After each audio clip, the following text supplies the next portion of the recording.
Now, China has made artificial Yeah. intelligence a strategic priority. What are the most important breakthroughs in China's AI development so far? I would say one of the most important breakthrough in the last year is the open source AI movement.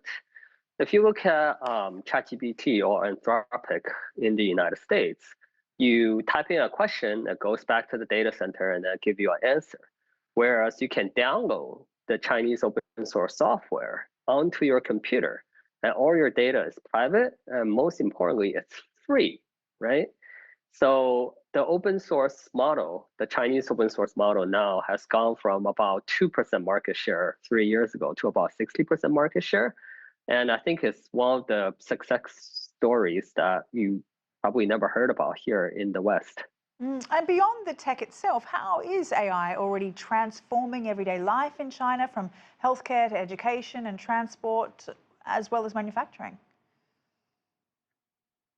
Well, if you're in Shenzhen today and you order lunch on your app, a drone will fly and deliver that lunch to you in about 15 minutes, no matter where in the city you are, right? Like in Shenzhen, that's Amazing. more like a kind of like a normal thing.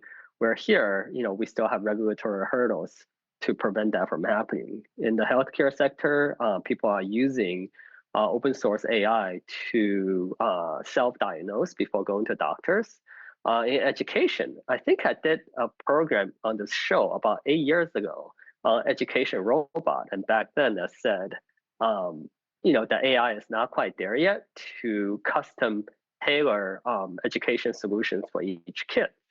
But now it is. You're seeing that kids in China, as young as elementary school, learning from AI, and the AI is able to design a curriculum according to the student's pace. And that has helped a lot in terms of student learning and giving a personalized tutor. And AI is also reshaping productivity and growth. How is China using the technology to upgrade traditional industries while creating new economic opportunities? Well, robots, right? That's the big secret. If you look at your iPhone, which is made in China, traditionally iPhone has been made by human, but now increasing part of that iPhone is made by robots, and you're seeing this permeating into almost every single sector: the steel making industry, other manufacturing industry, the service sector. So, AI is basically making the economy run more efficiently and smoother. And furthermore, robots do not make mistake, right? Humans, we do. We get tired, we get grumpy, and sometimes we have careless mistakes. So by using a lot of robots, you significantly cut down, the rate of error, which will reduce the cost of manufacturing, which will make the Chinese exports even more competitive. I mean, these are all very impressive advancements, and there's a lot we don't know about what or how AI might reduce or increase jobs. Given that this new work report that's come out this week seeks to increase jobs across the country, what sectors do you foresee, AI adding to the workforce instead of taking it away from it? Well, in some of the sectors that people still prefer a human touch, right? I mean, robot is nice, but right now they're cold and they're made out of alloy. And sometimes I might just want to talk to a human being. So in certain service sectors, you are going to see more human that's being added.